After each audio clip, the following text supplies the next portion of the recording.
hay hermanos que pues no van a poder estar, pero van a conectarse y para que estén ahí también con nosotros y estemos orando por ellos, ¿sale? Bueno, vamos a iniciar. Gracias a Dios que iniciamos nuevamente este año con las clases. Espero que no sea muy incómodo a los que están de ladito voltear, hermanos. Si no, nos acomodamos. Pero gracias a Dios poder retomar, poder leer este libro, hermanos, creo que ha sido, si pudieron leer el capítulo, una gran prueba va a ser y enseñanza también. Vamos a empezar orando. Vamos a orar y pedir al Señor que nos guíe. Voy a pedir a mi hermano Jorge, ore, hermano, para iniciar, por favor, en este tiempo. Vamos a orar. Padre, gracias, Señor, por este tiempo. Que, Señor, es de gran bendición el poder escuchar tu voz, el poder entender lo que tú tienes para nosotros como matrimonio, el poder entender, Señor, que somos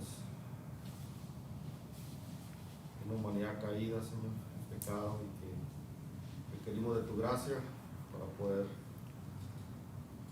sobrevivir a este tiempo, Señor, y ayúdanos a tener corazones dispuestos, alertas para poder comprender, Señor, y verdaderamente ser transformados.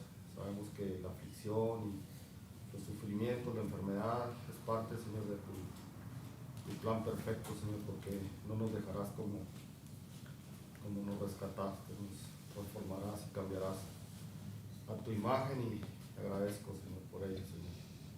Te pido por cada uno de los que aquí estamos que abra nuestro entendimiento, Señor, y danos fortalécenos, Señor. Te lo rogamos en el nombre de Jesús. Amén. Amén. Muy bien, hermanos. Bueno, como les he dicho en algún...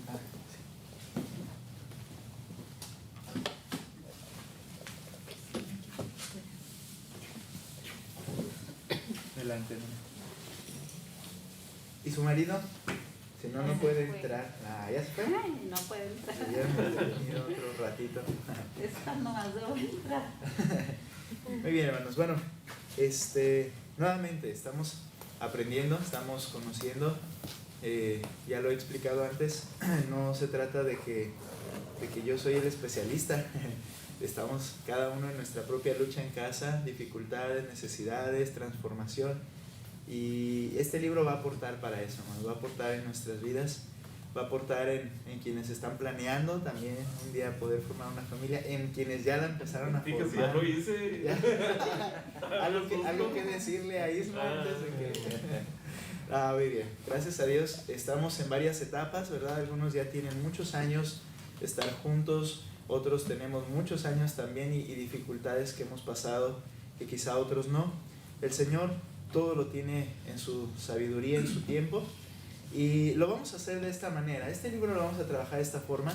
Yo voy a pedir que vayamos leyendo, que vayamos comentando juntos, obviamente para llevar un orden. Yo les voy a ir diciendo que vamos leyendo y el momento de participar, pero que podamos hacerlo de esa forma. Creo que vamos a aprender juntos de este libro y de este escrito.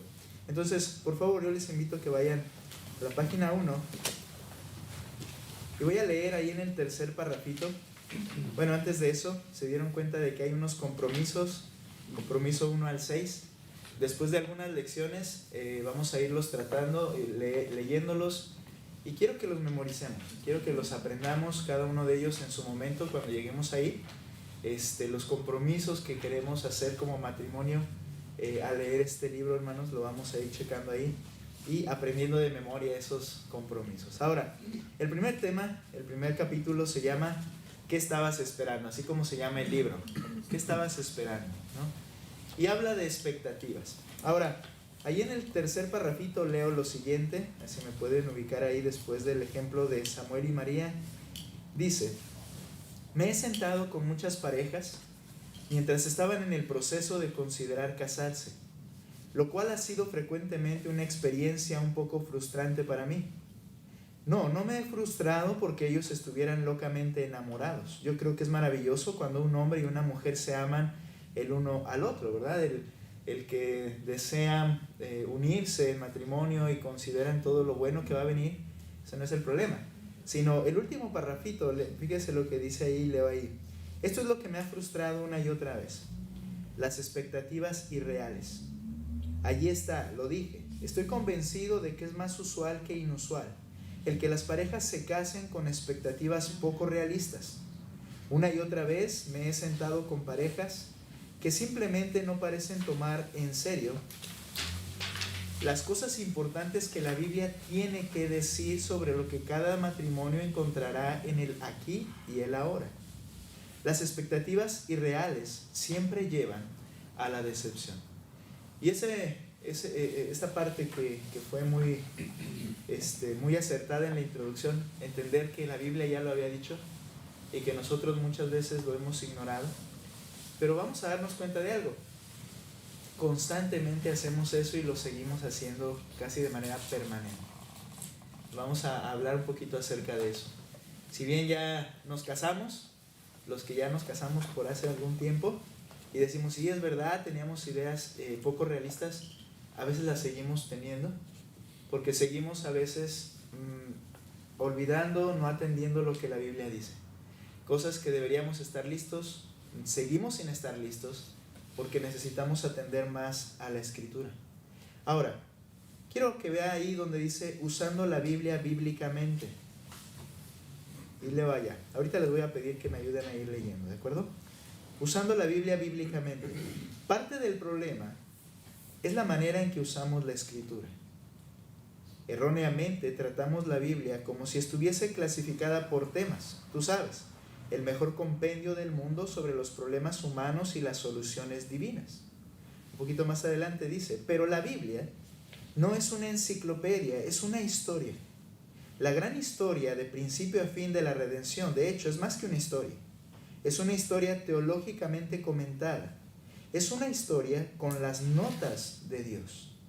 Es decir, Dios al dejar su palabra, hermanos, y por eso quizá he hecho un poquito de énfasis en esta nueva oportunidad para empezar a leer la Biblia y hacerlo de una manera quizá un poco más pausada y detenida y no tan exigente, pero la importancia de leer la Biblia, porque la Biblia es la revelación de Dios de lo que nosotros necesitamos saber.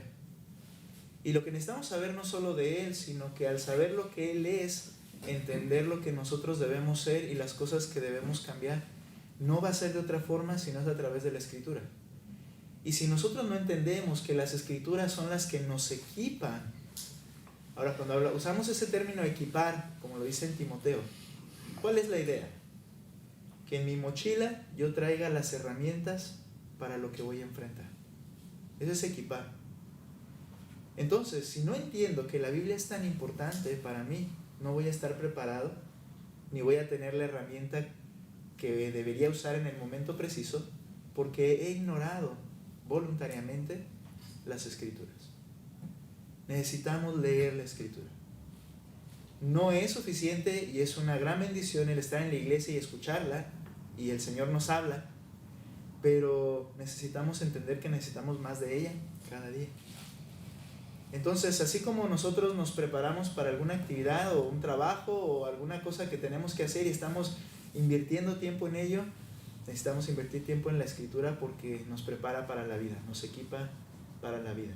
Entonces, eso es a lo que se refiere aquí en el hecho de que no estamos usando la Biblia correctamente. Las Escrituras no es una serie, y así termino yo con el tema al final, no es un libro de héroes y heroínas. No se trata de eso.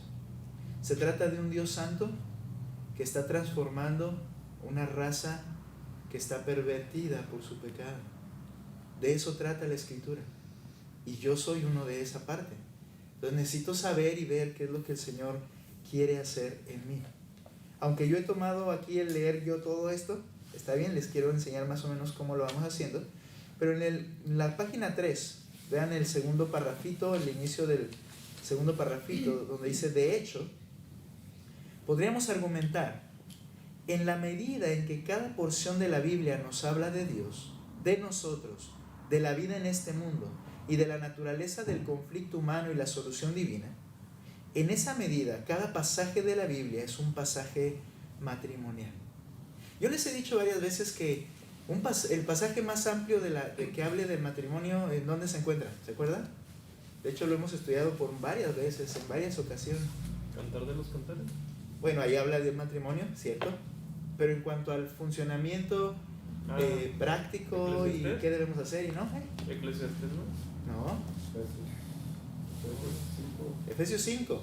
Efesios 5, acuérdense, donde Cristo amó a la iglesia, mujeres deben amar a sus maridos, respetar a sus maridos, maridos amar a sus mujeres, y lo comienza a desarrollar así el apóstol Pablo. Y he dicho, ese es el pasaje más amplio que habla del matrimonio. Bueno, como dice Paul Tripp en esta parte, si uno entiende que toda la Biblia es lo que Dios quiere que yo entienda y aprenda para enfrentar, entonces toda la Biblia se convierte en varios pasajes en pasajes matrimoniales.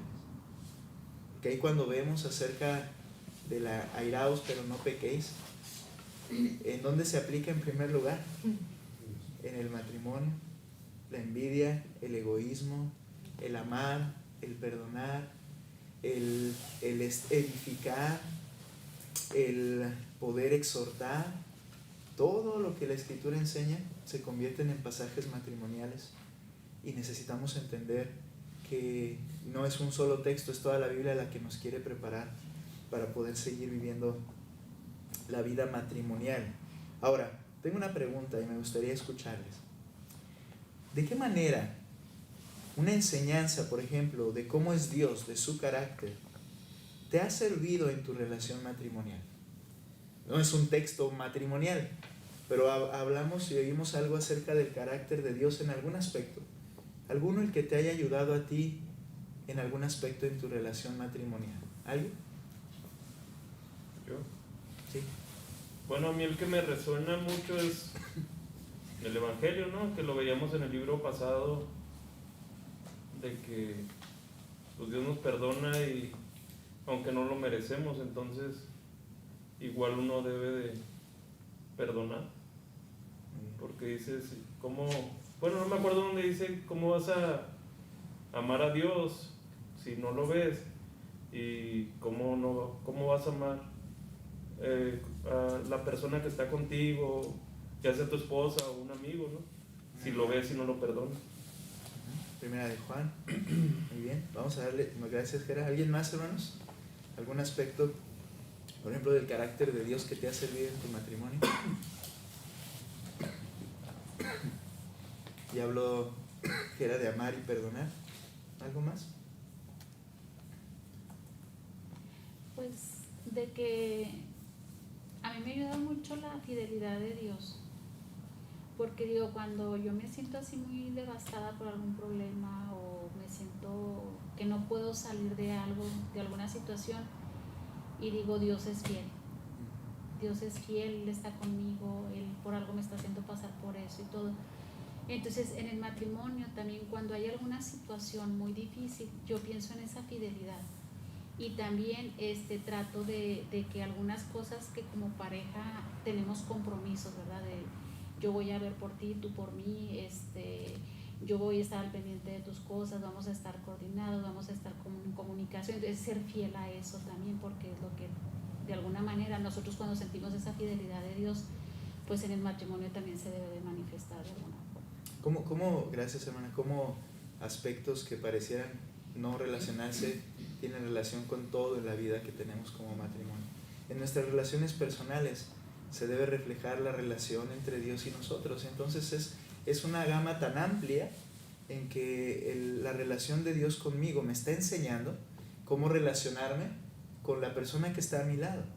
Y no solamente, y hemos cometido ese error muchas veces, aplicarlo a la iglesia, a los hermanos, al perdón a ellos, a exhortar a ellos, a edificar a ellos, a ayudar a ellos, y nos olvidamos del primero que tenemos que hacer, lo que es mi esposa y mi esposo.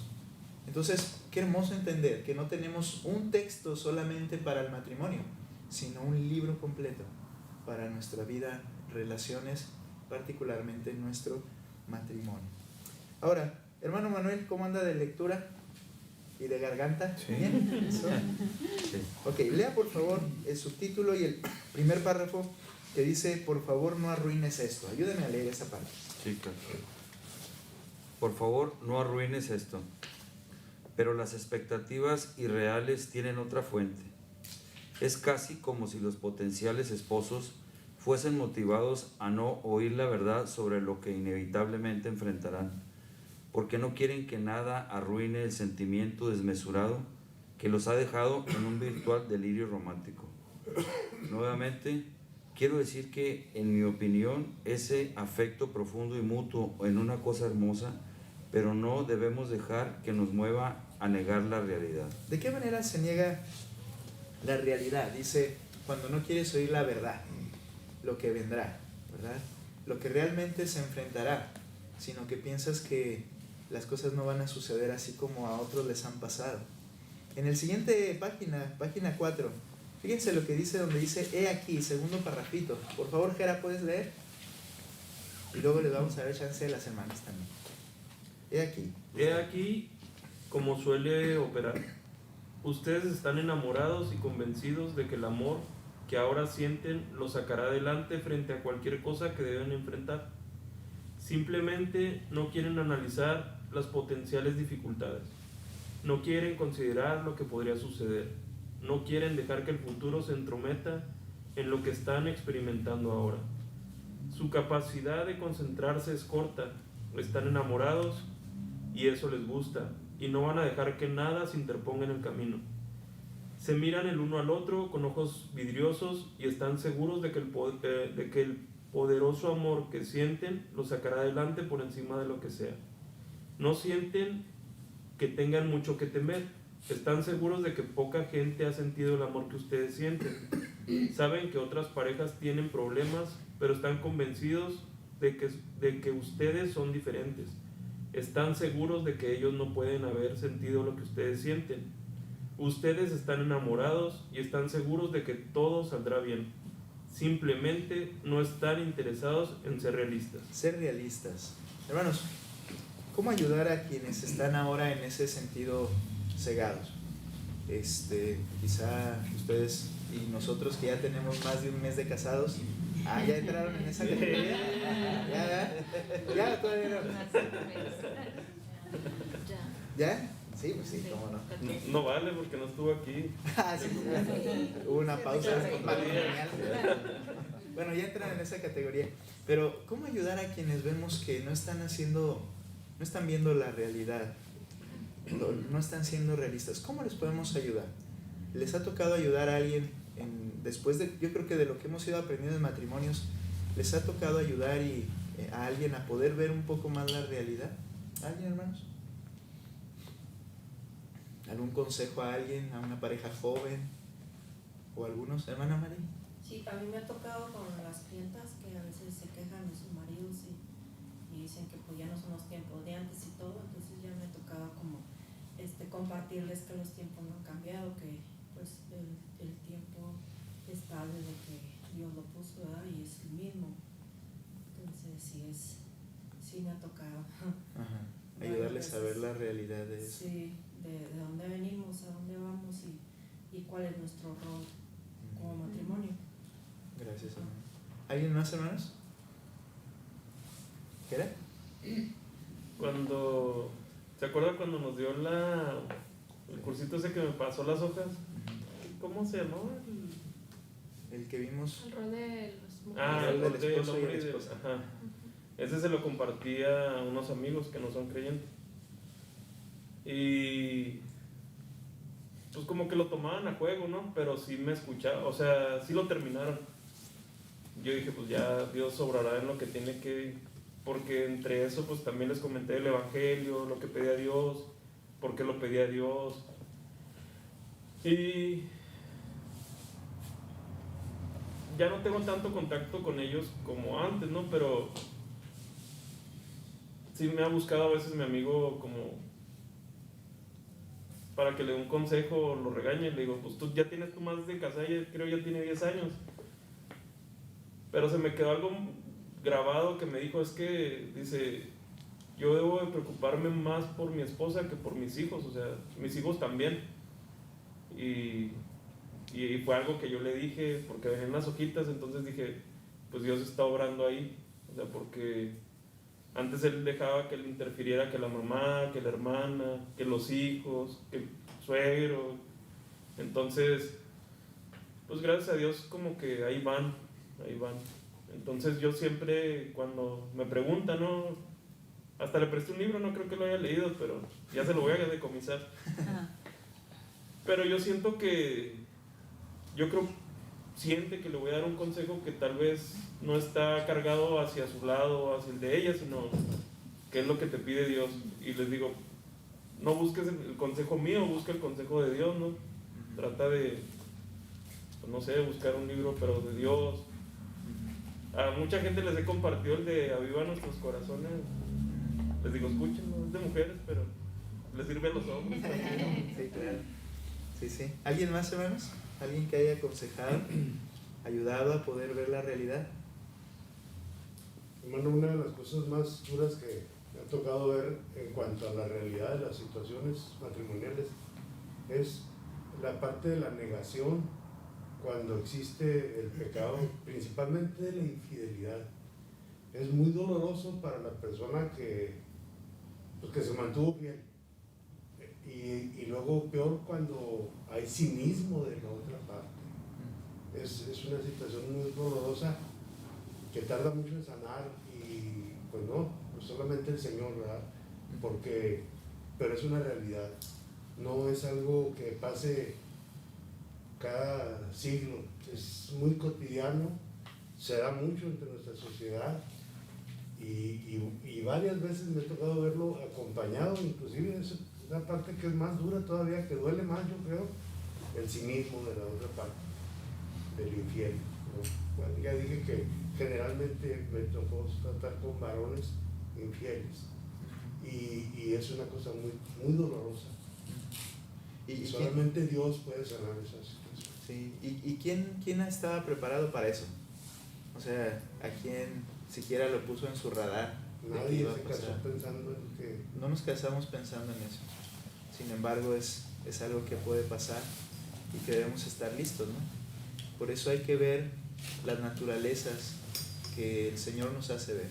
Es decir, cuando comenzamos a conocernos, algo que hemos hablado un poquito acerca del noviazgo, cuando comienzas a conocer a una persona, es bueno saber, darte cuenta desde un principio cuáles son las debilidades que puede tener. Son cosas que luego no se quieren charlar, ¿no? Cuando mi esposa y yo nos casamos, no profundizamos mucho en nuestros pecados, siendo honestos. Nuestras debilidades van a seguir con nosotros y vamos a entrar al matrimonio y vamos a seguir con esas debilidades. Le decía yo a una pareja joven que vino alguna vez a escuchar y estuvo en la iglesia y se alejaron, obviamente no son creyentes, pero vinieron alguna vez. Él invitó a la muchacha, estaban de novios y en una ocasión se me acercaron porque tuvieron problemas de violencia, porque él fue violento con ella, pero ya lo habían solucionado y querían seguir adelante. Y yo les dije, me acuerdo aquella vez, mira, el matrimonio no va a solucionar nada, va a potencializar tu pecado. Si no lo reconoces y si no trabajas en él, lo va a potencializar, como siempre va a pasar. Y el matrimonio, no pensaban que casándose se iban a arreglar las cosas. Ellos ahorita ya están separados, hay un bebé de por medio, porque las cosas se salieron de contra. Necesitamos ayudar a ser realistas a las personas, pero no siempre lo van a querer escuchar. No lo vamos a querer escuchar. Pensamos que nuestro amor va a ser suficiente para vencer cualquier obstáculo y no es así. Hay que atender lo que la Biblia dice y estar preparados para ello. Ahora, hablando de eso, hermanos, la pregunta va ahora más directa a nosotros. ¿Pero por qué nosotros hacemos lo mismo vez tras vez? Le decía a mi esposa esta semana, amor, estamos muy bien. Estamos muy bien contentos, nos estamos tratando muy bien, todo va muy bien. Pero ¿cuál sería el error? Que era 25 de diciembre. Era Navidad y Año Nuevo. No, y la cosa es esta. Y me decía mi esposa, y lo comparto sabiendo que mi esposa no tiene problema. Me dijo ella, tengo temor de que vaya a surgir algo. Bueno, va a surgir. no sé qué, no sé cuándo me voy a equivocar, o tú, o cuándo va a pasar algo fuera de nuestro control, va a surgir. Pero a veces nos seguimos engañando con la misma idea. Ya estamos, ya todo está bien. No, acuérdense que estamos en un proceso interminable hasta que muramos, ¿sí? Tenemos que estar listos, hay que estar listos. Ahora, muy bien. Entre el ahora y el aún no. Leo un pedacito y luego pido a alguien más que lea. Hay una manera que los teólogos tienen de pensar sobre la vida en el aquí y el ahora, que resulta muy útil y puede impartirnos expectativas realistas. Lo he mencionado esto alguna vez, que estamos en el ya, pero todavía no. ¿Recuerdan? El ya, pero todavía no. Aquí lo llama el ahora y el aún no. Ahora, no vamos a leer todo lo que sigue, pero vean, empieza un parrafito abajo en la página 4, casi hasta abajo, dice saber, ¿sí? Isma, ¿lo puedes leer? Sí. Y yo te digo hasta donde te detengas. Saber que estás viviendo entre el ahora y el aún no te dice dónde estás localizado en la historia redentora de Dios. Atiéndeme, esto es intensamente práctico. Dios ya nos ha dado su palabra como nuestra guía. Ya ha enviado a su Hijo a vivir, morir y resucitar por nuestra salvación. Ya nos ha dado su Espíritu para que viva en nosotros, pero el mundo aún no ha sido restaurado. El pecado aún no ha sido completamente erradicado. Nosotros no hemos sido aún conformados a la imagen perfecta de Jesús. El sufrimiento, la tristeza y la muerte aún no han dejado de existir. Ahí es donde está el ahora y el aún no. Todo eso se está grabando en los tamales, claro. Por lo que dijo Iracema, se escucha todo. Muy bien, bueno, ese es el ahora, pero todavía no. Estamos en un mundo caído que todavía no es restaurado, ¿sí? Y nosotros mismos todavía no somos transformados por completo. Eso nos ayuda a tener una perspectiva realista. Siguiente parrafito, hermano, por favor. Es difícil vivir en el medio, pero es allí exactamente donde vivimos. Aún vivimos en un mundo triste y terriblemente quebrado. Tu matrimonio no escapará de ese quebrantamiento. Vivimos con gente con defectos. Tu matrimonio no estará protegido de esos defectos. Cuando comienzas a desenvolver lo que realmente es el ahora y el aún no, ganas perspectivas que son enormemente útiles para entender las cosas que necesitas enfrentar si quieres un matrimonio íntegro y sano a los ojos de Dios. Íntegro y sano, no perfecto, íntegro y sano. Vayan conmigo a un texto, si traen sus Biblias, Marcos 11:25, por favor.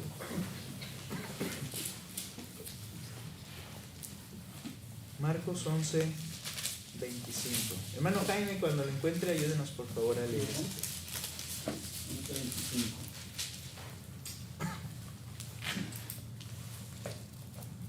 Y cuando estéis orando, perdonad, si tenéis algo contra alguno, para que también vuestro Padre que está en los cielos os perdone a vosotros vuestras ofensas. Lea el 26. Porque si vosotros no perdonáis, tampoco vuestro Padre que está en los cielos os perdonará vuestras ofensas. Ok. Aquí está hablando el Señor a los creyentes. Les dice tu Padre, vuestro Padre. No está hablando a todo el mundo, sino a los creyentes que estamos relacionados con el Señor por medio de Cristo. Ahora, utiliza la palabra perdonar, que es la palabra lapiemi, que significa despedir, cancelar la deuda, dejar atrás. Pero esto es bien importante. Noten que dice perdonar. Y ese término, hermanos, es algo que está de una manera conjugada, que quiere decir que debemos tener una vida y actitud de perdón constante. No es perdona una, es mantente perdonando. ¿Por qué se requiere esto, hermanos? Porque estamos en el ahora, pero todavía no. Se requiere un constante perdonar, y se requiere un constante pedir perdón. Por eso el Señor dice que el creyente debe identificarse por tener una actitud perdonadora. Y yo requiero lo mismo. Fíjense, esto es algo maravilloso. El Señor, como ya vimos en Efesios en algún momento, nos perdonó todos nuestros pecados cuando vinimos a Cristo. Todo ha sido perdonado. Pero la misma verdad nos dice que Él nos puede decir de esta forma, que Él nos está perdonando constantemente. Nota que dice, si tú no perdonas, yo no voy a perdonar. Ahora, La promesa del Señor es que ha perdonado todo, pero hay que entenderlo de manera también como nosotros la vemos como humanos. Nos mantiene perdonando constantemente. Constantemente está perdonando nuestras faltas. Ese perdón que nos ha otorgado se va desplegando a lo largo de nuestra vida en cada momento de nuestro día, porque Él nos tiene que seguir perdonando todo lo que nosotros hacemos. ¿Y qué nos dice? Que esa debe ser nuestra actitud. Por eso a Pedro le dijo, ¿cuántas veces? 70 veces 7. Es decir, siempre tienes que tener una actitud perdonadora, porque estás en el ahora, pero el aún no. Estamos en este mundo y este mundo seguirá entrando en nuestra relación matrimonial. Mantenernos perdonados. Ahora, hermanos, ¿qué pasa cuando decimos, bueno, pero es que ya estuvo? ¿Cuántas veces te tengo que perdonar? El que se expresa así es porque no entiende que él necesita lo mismo, o que ella necesita lo mismo, que siempre lo ha necesitado, pero no te has dado cuenta. Necesitamos tener esa actitud de perdonar. Por favor, espontaneidad preparada. Hermano Fernando. Tú y yo nunca sabemos con certeza lo que ha de venir. Piensa en ello. Tu vida no ha sido conforme lo planeaste. Tú no podrías escribir sobre la situación presente 20 años atrás. La semana pasada no salió de acuerdo a tu plan. Hoy no será como lo planeaste. Tu vida está bajo el sabio y soberano plan de otro. Mira Hechos 17, 26, 27 y Daniel 4, 34, 35. Ajá, continúe. Esto significa que cada día enfrentas lo inesperado, con cosas que tú no planeaste. Esto es seguramente verdad sobre tu matrimonio. Surgen problemas que tienen un enorme impacto en ti y en tu cónyuge. La enfermedad y el pecado se atraviesan en el camino de lo que tú pensabas que están compartiendo juntos. Todo matrimonio tiene que enfrentar lo inesperado para lidiar con lo inesperado, pero lidiar con lo inesperado no significa que tienes que estar sin preparación. Este libro se trata precisamente sobre el principio de la espontaneidad preparada. Es decir, espontáneo porque va a surgir, pero preparado porque Dios nos advierte de esa situación. Entonces, de eso desarrolla, dice, de eso se va a tratar este libro. Busquen Daniel, por favor. Daniel 4, 34 al 35. Por favor. Sobre todo la parte que está en verso. Son las palabras de Nabucodonosor. Daniel 4, 34 al 35. Hermana, ¿lo tiene? Hermana, por favor, hermana Berta, adelante. Mas al fin del tiempo, yo, Nabucodonosor, alcé mis ojos al cielo, y mi razón me fue devuelta. Y bendije al Altísimo y alabé, y glorifiqué al que vive para siempre, cuyo dominio es sempiterno, y su reino por todas las edades. Todos los habitantes de la tierra son considerados como nada, y Él hace según su voluntad en el ejército del cielo y en los habitantes de la tierra. Y no hay quien detenga su mano y le diga, ¿qué haces? Gracias. Tu vida está bajo el sabio y soberano plan de otro, no el nuestro. ¿Y quién es ese soberano y sabio? Dios. Entonces van a suceder cosas que Él ya las sabe y que nos habla de ellas, que no están en nuestro control. Y es ahí donde debemos aprender a estar preparados, porque el Señor nos equipa y nos da lo que necesitamos. Mira, un poquito más abajo, en la cuarta línea, donde dice, de hecho, estoy seguro de que esta es una de las principales funciones de la Escritura. Nos capacita para estar preparados, para decidir, pensar, desear, actuar y hablar bien en un mundo en el cual nosotros no somos soberanos. Esto funciona así. Si hemos digerido lo que la Biblia dice sobre Dios, nosotros, la vida, el pecado y el mundo alrededor, estamos listos para lidiar espontáneamente con cosas que no sabíamos que tendríamos que enfrentar. Esto sucede, hermanos, y yo creo y espero que así nos esté sucediendo. Viene una pregunta: ¿de qué manera la Escritura te preparó anticipando una circunstancia que enfrentaste, pero que no habías esperado? ¿De qué manera la Escritura? ¿Hay algo en la vida tuya que la Escritura te preparó sin que tú lo supieras y cuando sucedió te fue una ayuda y una bendición para ese momento? ¿Alguien? ¿Hermana María? A mí me ha pasado varias veces que oro por algo, pero no sé por qué. Entonces viene y bueno, yo siento que el Señor me estaba preparando para ese momento. Okay. Entonces me ha pasado varias veces, estoy orando por algo, pero no sé, o sea, no sé el por qué o qué va a venir. Y oro con mucha intensidad y de repente aparece aquella situación. Okay. Me ha pasado. Muy bien. Y cuando la Escritura te ha enseñado algo y de repente lo puedes poner en práctica sin que lo hubieras esperado, ¿alguien? Anímense. Si no, aquí nos esperamos. ¿Alguien, hermanos?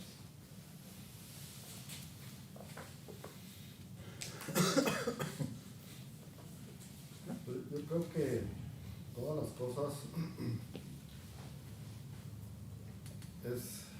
no sé cómo decirlo, pero es como la muerte, ¿sí? Yo sé que voy a morir y tenemos que estar expectantes y por ese tiempo, ¿eh? No sé, puede ser hoy por la noche, sé que voy a enfermar y entonces tenemos que estar listos para ese momento, o sea, una cita con un médico y ya dice, ok, pues tienes un tiempo determinado en tu vida, o sea, ¿cómo lo vamos a tomar? ¿Sí? Pero ya la Biblia ya nos ha dicho, nos ha advertido, nos dice que vamos a morir, ¿sí? Entonces, creo que debemos estar masticando esa parte, ¿sí? Estar gozosos, el tiempo, nuestra vista puesta en los cielos, que no somos de esta tierra y el tiempo va a llegar, estoy seguro. Entonces, hay pocas cosas que podemos estar tan seguros. Entonces, bueno, es un ejemplo, ¿no? De algo que la Biblia nos dice claramente, sí, en cuanto a eso. A mí me marcó mucho una vez, bueno, la vez que estábamos hablando acerca de cómo funcionaba la oración como iglesia, estudiando acerca de por qué orar y entender que nuestra voluntad se ajusta a la del Señor, pero que Él tiene el poder y responde a la iglesia. Y en eso vino algo que nos ayudó a aprenderlo mejor. Me acuerdo de la situación de Enrique y Pamela, que fue una semana después, si no me equivoco, de que habíamos tratado eso. Y para mí fue, gracias Señor, porque ahora lo entiendo. No sé qué hubiera hecho. Fue ahí donde yo les llamé como iglesia y les dije, venga, vamos a orar. Y vamos a pedir porque si el Señor pone en nuestro corazón hacerlo, es porque Él quiere hacer algo. El Señor nos prepara para cosas que no sabemos cuándo vendrán y que vamos a enfrentar. Y para mí fue también en ese mismo evento, en esa misma situación, gratificante o poder ver que la iglesia entendía también otro aspecto que habíamos visto, que Dios tiene el control de lo que Él está haciendo, que Él es soberano y que Él va a hacer lo que es mejor y correcto. Entonces eso nos llevó a tener una esperanza tranquila de que estábamos orando a un Dios que escucha, que responde y que al final de cuentas lo que Él decida iba a ser lo mejor. Eso nos traía tranquilidad y paz. Y gracias a Dios que usando este ejemplo, eso ayudó de manera antes de que las situaciones llegaran. Ahora, hermanos, nuevamente, todo lo que estamos oyendo en la Escritura, el taller de prácticas es el matrimonio. Es ahí. Y algo importante que vamos a ver en este capítulo es acerca de cómo enfrentar las situaciones que van a entrar por nuestra puerta por causa de nuestra pecaminosidad, porque estamos en este mundo caído, y estar listos para ello, y que respondamos de manera diferente. Ahora, algo más aquí, quiero continuar. Hay varias cosas que vamos a leer, la parte que podamos, que alcancemos, pero quiero concluir el tema. Ahora, hermana, si me acuerdo, hermana. Ahí viene, hermana Alejandra, ¿nos ayuda? Sí. Vaya a la página 6. Hermano, quiero comentar algo ¿Sí? sobre lo que están diciendo de la oración, porque lo comento con humildad, ¿verdad? Porque Yo platicaba hace tiempo con mi hermana Mari y le decía que yo antes pensaba que sabía orar. Pero oraba y a veces ni cuenta me daba si había respuesta o no, si había comunión o no con Dios. Y ahora que Dios puso esta situación en mi matrimonio de que Marco y Alex están allá fuera y yo aquí, y le digo a Mari, ahora me doy cuenta que apenas empecé a saber lo que es la oración. Y en otra ocasión le platiqué a Chayito y le digo, Chayito, ora por Pamela. Le digo, porque estando Alex aquí yo oraba por él y nunca pasaba nada. Y ahora que no está conmigo, a lo mejor, como dice Mari, Dios nos está preparando de alguna manera. Y yo me he sentido fuerte porque, como les dije ahorita, o sea, no me siento sola. Tengo la iglesia, tengo mis hermanos, tengo mucha gente. También mis amigas y todo. Y digo, ahora que estoy sola realmente en la casa, y oro por Alejandro, veo mucha respuesta de Dios. Y yo, ¿te acuerdas, Chayito, que te comenté? Y le dije, Chayito, por favor, ora por Pamela. Le dije, Dios tiene su respuesta en su momento, en su tiempo, en el tiempo que dé, pero no te canses de orar por ella, le digo, porque Dios sí nos responde. Entonces yo, por ejemplo, ahora que oro por Alejandro, a lo mejor ando un poco sensible porque se fueron hoy, pero oro por él cuando duró allá como 3 meses y venía una respuesta porque venía un comentario de Alex, venía algo que le pasaba, venía un comportamiento de él, y yo le decía a Dios, Dios mío, estórbale, porque él estaba solo en el paso. Le digo, estórbale, que no peque, que no esté contra ti, acompáñalo, protégelo y cuídalo y todo. Pero de repente Alex me decía, mamá, es que no pude hacer esto, y yo decía, es Dios obrando. Sí, y cuando regresó aquí, que estaba con sus amigos y todo eso, y de repente Alejandro me decía, mamá, es que eso no está bien. Y yo decía, Dios está obrando. Lo decía yo por dentro, pero lo sentía, o sea, realmente se siente. Entonces, yo sí lo quiero compartir porque aquellos hermanos que han estado orando y no hay respuesta, no importa, que sigamos orando. A lo mejor yo en mi situación, pero cada quien, todos tenemos una vida y un matrimonio y tenemos hijos y todo, pero que aunque no haya respuesta, sigamos orando porque Dios es fiel. O sea, aquí también dice, ¿verdad? O sea, Dios no se equivoca dónde te tiene el puesto a ti. De hecho, yo aquí lo puse, subrayé, dice, no han sido abandonados a sus propios recursos. Dice, el Dios que determinó el lugar donde viven, vive con ustedes y se ha comprometido a darles todo lo que necesitan. Entonces yo leí y me sentí así como que ayer andaba muy inquieta y hoy que me puse a leer esto, o sea, ahí está. Entonces sí, sigamos orando unos por los otros y por nuestras familias y en todo momento. Gracias a Dios. Sí. Y como dijo alguien, la oración hace más en nosotros que lo que nosotros pensamos que vamos a hacer. De verdad porque que Dios sí. está obrando en nosotros. Sí. Y gracias a Dios por ello. Qué Sí. bueno. Ahora sígame que voy a leer. Gracias por lo que mencionó. Ok, estamos. Página Ya está 6, no ¿verdad? sé qué. Sí, Bueno, me hace- puedes esperar lo esperado. Página 7. 7. Ajá. En la 6, ¿verdad? Sí. Puedes esperar lo esperado. Ah, sí. Ajá, sí. Dice, Pero quiero que lea la página 7. 7. De ese mismo, el tercer parrafito hacia abajo. Segundo. Ajá. Ok. Segundo, todo lo que cada pareja enfrentaba está predicho por mandato, principio o perspectiva en la Biblia. Estas parejas debían haber esperado lo esperado. Si se hubiesen acercado a la Biblia como una maravillosa ventana a su matrimonio, habrían sabido qué esperar y no se habrían sorprendido de lo que apareciera en su camino. Ajá. Previo a eso, hermanos, decía que Dios ha preparado y ya no solamente te anuncia los problemas, sino la provisión para enfrentar esos problemas. Y decía aquí el consejero, hermano David Tripp, dice, si ellos hubieran observado la ventana de la Biblia, se hubieran preparado, dado cuenta de lo que iban a enfrentar y estuvieran entonces ellos listos. Por eso dice, puedes esperar lo esperado. Ahora, porque la Biblia lo dice. El siguiente parrafito también usted, hermana. Así que, ¿cuáles son las perspectivas sabias esenciales que la Escritura nos da para capacitarnos, para tener expectativas realistas para nuestro matrimonio? expectativas realistas. ¿Cuáles son? 3 cosas. 3 cosas hermosas, interesantes y no muy, ¿cómo se puede decir? que hubiéramos nosotros querido que así fueran, pero que son las necesarias. Número 1, estás desarrollando tu matrimonio en un mundo caído. Nuestro matrimonio y realidad, hermanos, toda nuestra vida está siendo desarrollada en un mundo caído. Le decía al hermano Jorge acerca de lo que hemos estado platicando y queremos hacer, y creo que fue por haber leído esto desde la semana anterior. Yo le decía al hermano, van a venir problemas, porque estamos en un mundo caído. Vamos a tener dificultades, inclusive usted y yo quizá en un momento nos vamos a mirar feo y a sacar la lengua. Bueno, eso se lo digo ahorita, porque estamos en un mundo caído y es ahí donde se está desarrollando nuestra vida. Este primer principio nos ayuda a ver las cosas de manera realista y bíblica. Estamos en ese lugar. Ahora, hermana, hermana, ¿no puede ser que? No, Chayito.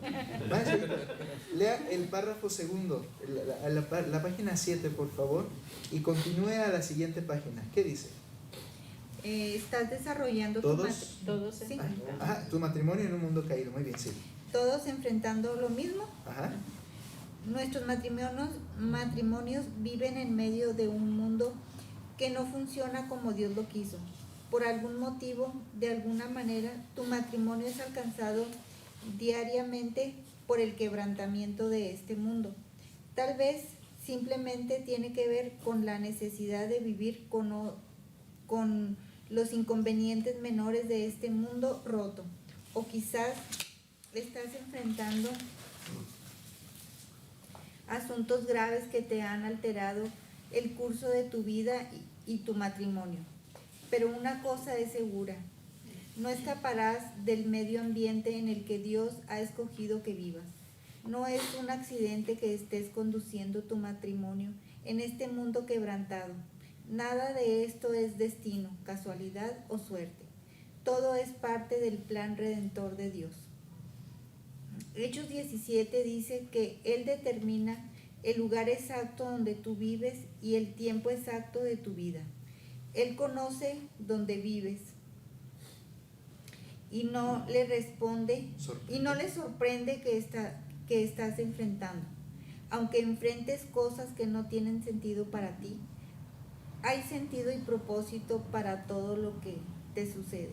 Estoy seguro que de enfrentar tu mundo caído y el propósito de Dios para sostenerte en él es fundamental para edificar un matrimonio de unidad, entendimiento y amor. Muy bien, hermanos. Nada pasa por casualidad. Dice David Fripp que hay algo que trajimos al matrimonio cada uno de los que nos hemos casado. Algo que no es deseable, pero necesario. ¿Qué es? El pecado. Trajimos nuestra naturaleza pecaminosa al matrimonio. Y no es algo bonito, pero algo que el Señor en su plan quería que así sucediera. ¿Cuántas veces hemos dicho que nadie está casado con alguien, con la otra persona por error? Es que así es como Dios actúa.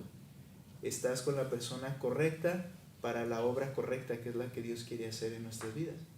Entonces, hemos aportado nuestro pecado, estamos en medio de este mundo caído y hay que entenderlo, porque eso nos va a ayudar a poder enfrentarlo. Ahora, vayan conmigo a un texto, Primera de Pedro 3:7, y voy a leer esta parte aquí.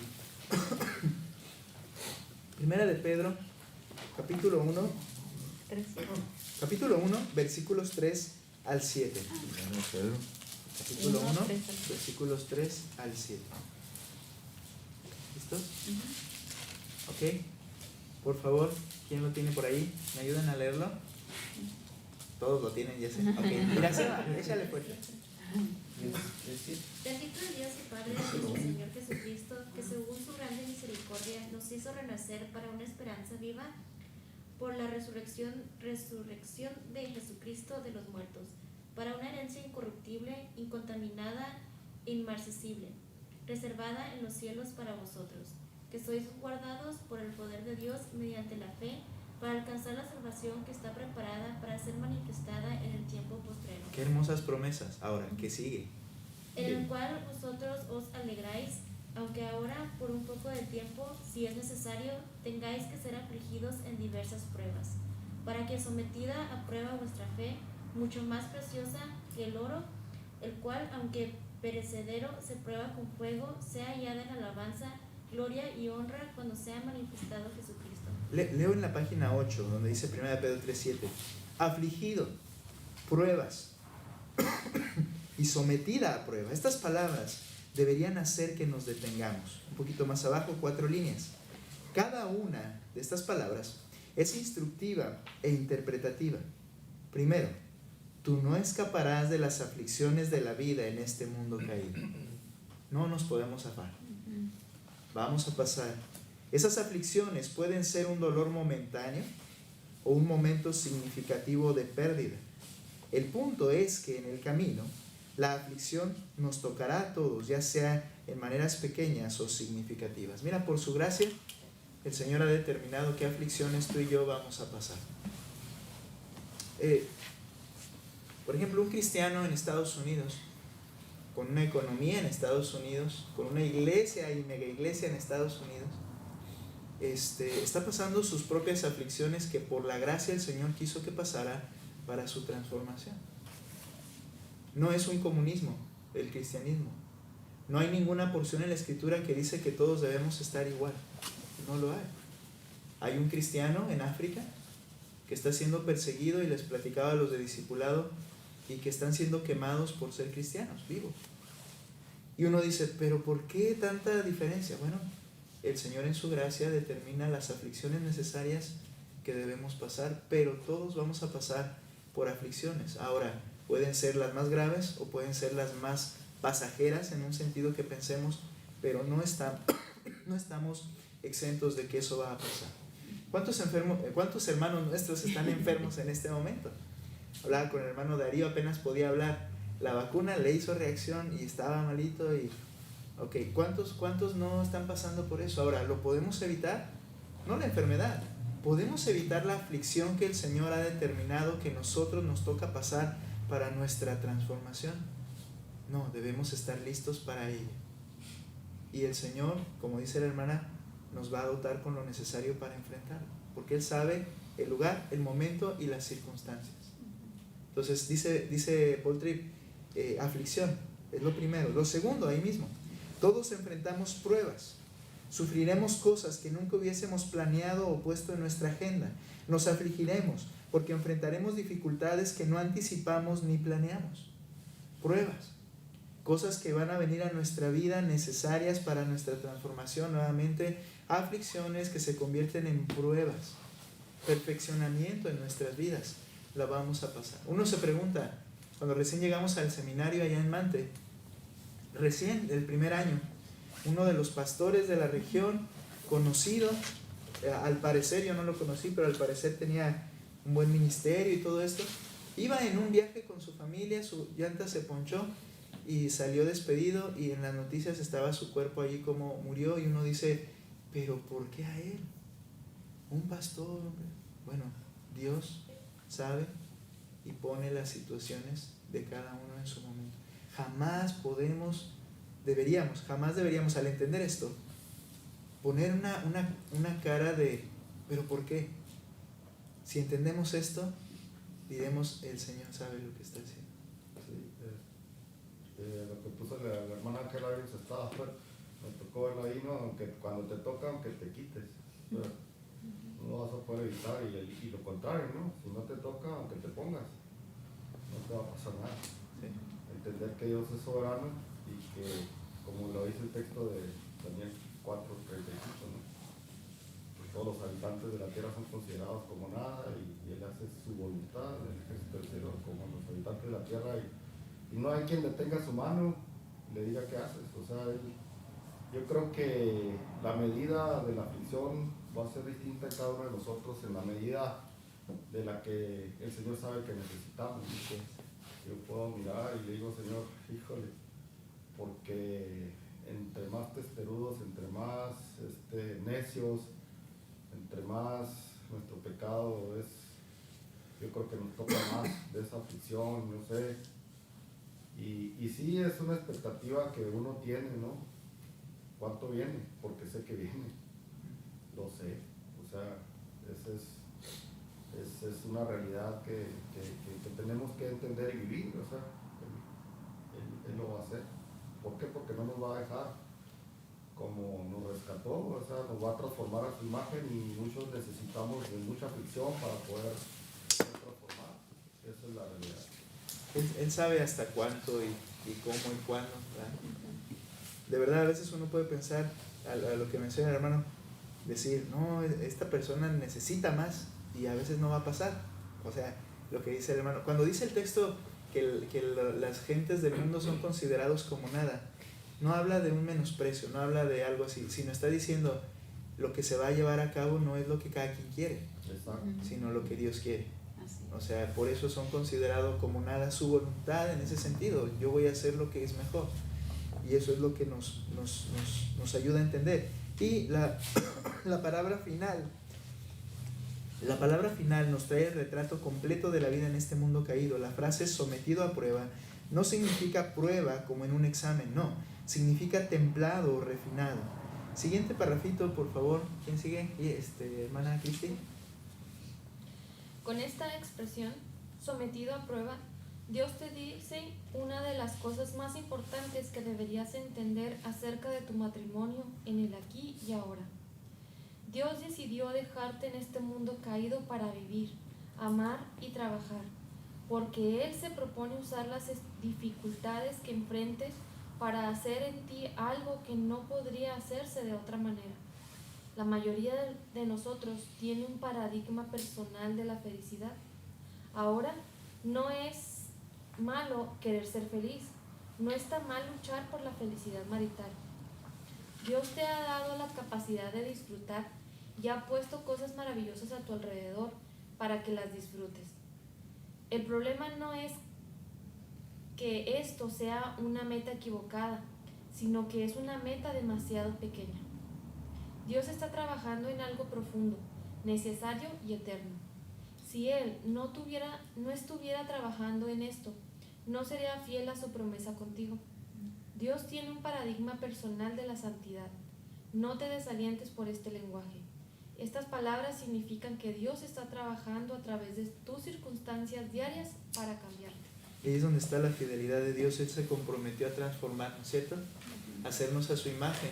Y Él dice ahí, va a interrumpir muchas veces tu felicidad con el propósito más sublime, que es tu santidad. Y el Señor entonces podemos descansar en ello porque Él va a hacer ese trabajo. Ahora, ¿cuántas veces nos resistimos a entrar al paradigma de la santidad de Dios? A que es que no quiero que esto esté pasando en mi vida. Cuando Dios está trabajando en mi santidad, no quiero entrar en eso y me resisto a entrar a ese trabajo del Señor de nuestra santificación. Lo bueno es que no me está preguntando. Lo bueno es que no va a considerar mi opinión, sino que Él va a lograr hacer en mí una transformación. Eso es en lo que podemos descansar. Y el Señor también obrará que lo entendamos, creo yo, en su momento. Ahora, en una ocasión, por ejemplo, un ejemplo así, en una ocasión falleció una persona que era una persona fiel en la iglesia, iba en su moto, chocó, murió. Y las preguntas que nos hacemos al ignorar muchas de estas cosas, ¿por qué el Señor permitió que pasara eso? Y después, su esposa confesó que su esposo tenía un problema de pornografía y que era algo que él había ocultado y que ella había luchado y que habían sufrido y que él había sido necio. Y fue algo que Dios quiso hacer para su santificación. Fue una santificación inmediata en ese momento, pero Dios sabe lo que está haciendo. Dios lo sabe y descansamos en ese plan perfecto y soberano y en ese propósito de Él de transformarnos. Entonces la primera cosa es que tenemos que concluir, pero vamos a ver algunas porciones. La primera cosa es que estamos desarrollando nuestro matrimonio y nuestra vida en un mundo caído. Segunda, eres pecador casado con alguien pecador. Esta es la noticia del año.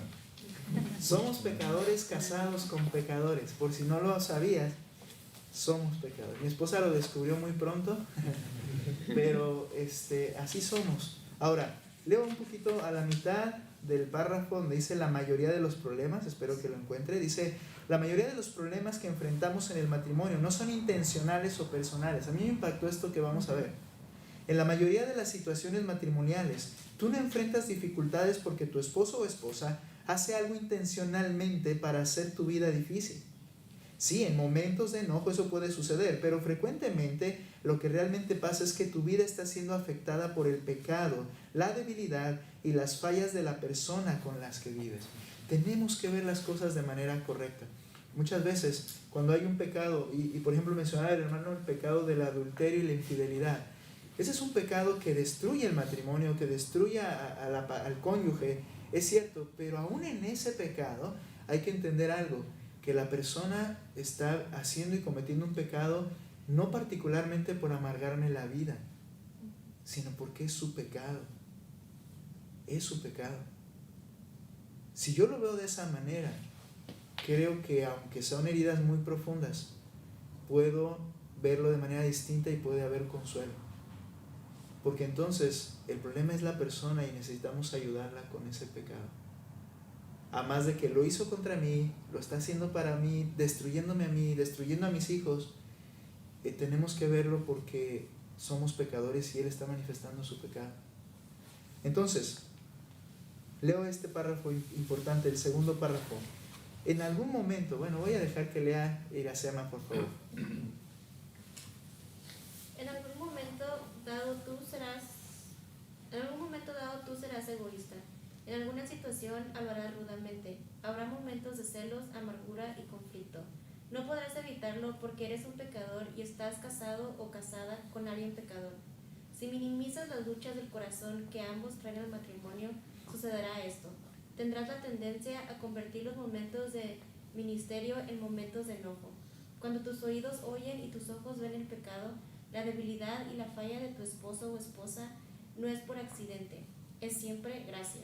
Dios ama a tu cónyuge y Él está comprometido a transformarlo o transformarla por su gracia y te ha escogido para que seas uno de esos instrumentos regulares de transformación. Así que Él te hará ver, oír y experimentar la necesidad de cambio de tu cónyuge para que pueda ser un agente de su rescate. Esto es lo que me impresiona, momentos de ministerio. Cuando la otra persona está pecando, es un momento de ministerio para ti, para poderle ayudar. No para enojarte, no para tomarlo, y lo resumo todo lo demás que viene ahí, no para tomarlo como personal, y entonces al tomarlo personal me enojo, y al enojarme tomo soluciones que no son la raíz del problema, y entonces no está funcionando como debiera funcionar. Dijimos una vez, como leíamos con el autor anterior, que el espejo para tu cónyuge eres tú.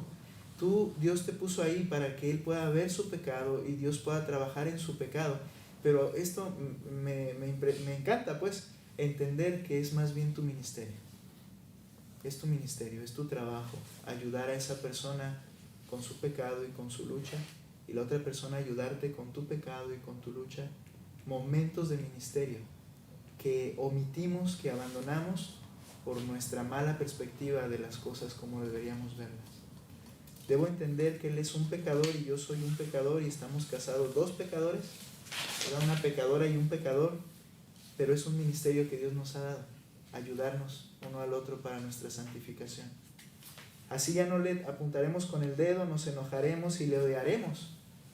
Es su pecado y necesito ayudarle. Y tercer verdad que nos ayuda a tener una visión realista: Dios es fiel, poderoso y generoso. Hermana, ¿nos ayuda a leer? ¿Tiene ahí? ¿Sí? Primer párrafo, por favor. Hay una realidad más que debes incluir mientras tratas de ver tu matrimonio de la forma más realista posible. No solo debes considerar la condición caída del mundo en que vives y el hecho de que tú y tu cónyuge están lejos de ser perfectos. También debes recordar que no están solos en esta batalla. La Biblia dice que Dios está cerca, tan cerca que en tu momento de necesidad puedes alcanzarlo y tocarlo, porque no está lejos de cada uno de nosotros. Hechos 17:27. Si ustedes viven en un mal vecindario, el mundo caído, y ambos son menos que perfectos, pecado, pero en todo esto no han sido abandonados a sus propios recursos. El Dios que determinó el lugar donde viven vive con ustedes y se ha comprometido a darles todo lo que necesitan. No estamos solos. Dios es fiel, poderoso y generoso. El autor utiliza el ejemplo de la resurrección de Cristo. Y dice que Él es fiel porque Él determinó cuando Adán pecó que Él iba a destruir el pecado. Y entonces orquestó todo lo que iba a suceder en la humanidad para que Cristo viniera y destruyera al pecado y el plan que Satanás había logrado, aplastando la cabeza de Satanás, como enviando a su Hijo para morir a nuestro favor. No solo eso, Él es poderoso, lo resucitó, y dice el autor, ¿qué más desarrollo de poder que resucitar de la muerte? Eso nos muestra que Dios es poderoso y va a terminar el trabajo. Y por último, Dios es generoso. Él envió a su Hijo, Él está comprometido y Él está buscando ayudarnos para poder acabar con el pecado. Entonces, entender que Dios es fiel, poderoso y generoso nos hace entender que no estamos solos, que todos los recursos están para ayudarnos. Termino con el último párrafo. Así que cuando pequen contra ti, o cuando este mundo caído irrumpa por tu puerta, no contraataques o salgas corriendo. Afírmate en tu debilidad y confusión y di, no estoy solo, Dios está conmigo y Él es fiel, poderoso y está dispuesto. Puedes ser realista y tener esperanza al mismo tiempo. Las expectativas realistas no son esperanza sin honestidad, ni tampoco son honestidad sin esperanza. El realismo se encuentra en la intersección entre la honestidad audaz y una esperanza inquebrantable. La palabra y la gracia de Dios hacen que esto sea posible en tu matrimonio. ¿Son realistas tus expectativas matrimoniales? Qué interesante, hermanos. ¿Qué estabas esperando? Pues esta es la realidad que nosotros quizá omitimos por mucho tiempo. Necesitamos, hermanos, con un corazón humilde de verdad, enfrentar cada capítulo que viene y poder aprender en la Escritura lo que el Señor nos está capacitando para hacer. ¿Alguien quiere comentar algo para terminar? En cuanto al término de fidelidad, yo siento a veces que no comprendemos del todo bien el término. Decimos que Él es fiel a sí mismo y Él es fiel a sus promesas. Y va a ser fiel. ¿Sí? Muchas veces, cuando yo me expresaba en cuanto a la fidelidad de Dios, era que Él iba a conceder algo que yo estaba pidiendo, ¿no? En mi egoísmo y en mi egocentrismo para mí, y ese Dios es fiel. Y pasaban las cosas, no sé, algún negocio o alguna petición que yo tenía, Dios es fiel. Pero creo que es un error grande, es fiel a sus promesas, a lo que Él ha dicho, sus palabras. Él es fiel que nos va a transformar, nos va a cambiar, y Él es fiel y va a hacer lo que necesite hacer para que nosotros seamos transformados. Gracias, hermano. Fiel, poderoso y generoso. Es fiel, pero tiene la capacidad para hacer lo que dijo que iba a hacer. Y generoso porque es bondadoso con nosotros. Lo hace para nuestro bien, también eso es cierto, para nuestra santificación. Gracias a Dios por ello, hermanos.